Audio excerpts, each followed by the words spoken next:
Meditations for every day in the year by Bishop Richard Challoner. October 12th, on Vainglory. Consider first that the vice of vainglory is nearly allied to that of pride, and has for its object an imaginary excellence in the way of glory that is in the way of being known and talked of, praised and esteemed by others. See here, my soul, a dangerous vice, not only with regard to the children of the world, whose thoughts, words, and actions are generally influenced by the love of praise, honor, and esteem, or by the fear of what the world will say or think of them, but even with regard to the children of God, who are daily and hourly exposed to its temptations in the very best of their actions, and of their being quite vitiated and corrupted by this plague. This was the vice of the scribes and Pharisees, who did all their works that they might be honored and esteemed by men, and therefore their alms, their fasting, their prayers, and other good works availed them nothing in the sight of God, because vainglory corrupted them all, and at the very time that they were esteemed as saints by the world, made them like devils in the eyes of God. Christians, beware of this pernicious evil. Watch and pray continually against it. Consider, secondly, that vainglory, which is always dangerous, amounts to the guilt of a mortal sin whenever the affection of the heart is so far set upon human applause, praise, or esteem as to love it as much or more than God. Or, as St. Thomas of Aquinas expresses it, when a person directs his attention in such manner to the glory of man as to make it his last end, to which he refers even the works of virtue, and for the sake of which he does not hesitate to offend his God.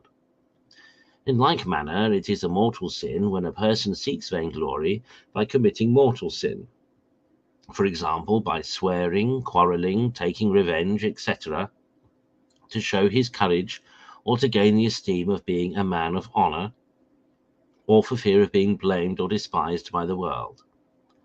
As also when any person, for the sake of maintaining his esteem, or for fear of being thought less skillful or less knowing, refuses to seek or admit of the assistance or counsel of others, and thus exposes himself to the danger of occasioning some considerable detriment, corporal or spiritual, to himself or to others.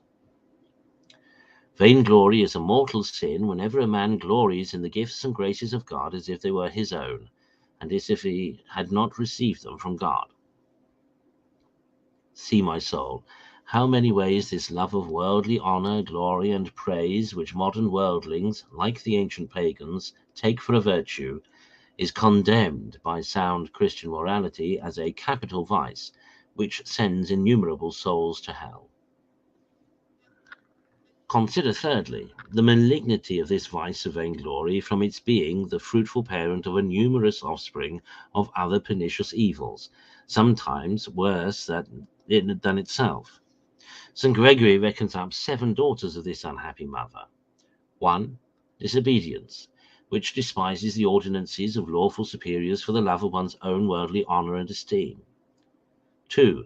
Boasting, that is, vaunting or glorifying of oneself, of one's own talent or performances, and ever loving to be talking of oneself, a vice as odious and ridiculous as it is common in the conversation of the proud and vainglorious. 3. Hypocrisy, or making a show of godliness or sanctity to gain the esteem of men. 4. Contention or strife, that is, wrangling, brawling, and quarrelling in words, to maintain one's own opinion, right or wrong, or to defend what one has said or done. 5. Obstinacy, in adhering to error rather than to acknowledge oneself to have been deceived, or to seem to yield or to be overcome. 6. Discord or disagreement of wills and hearts, by occasion of different pretensions and contest for honor and esteem.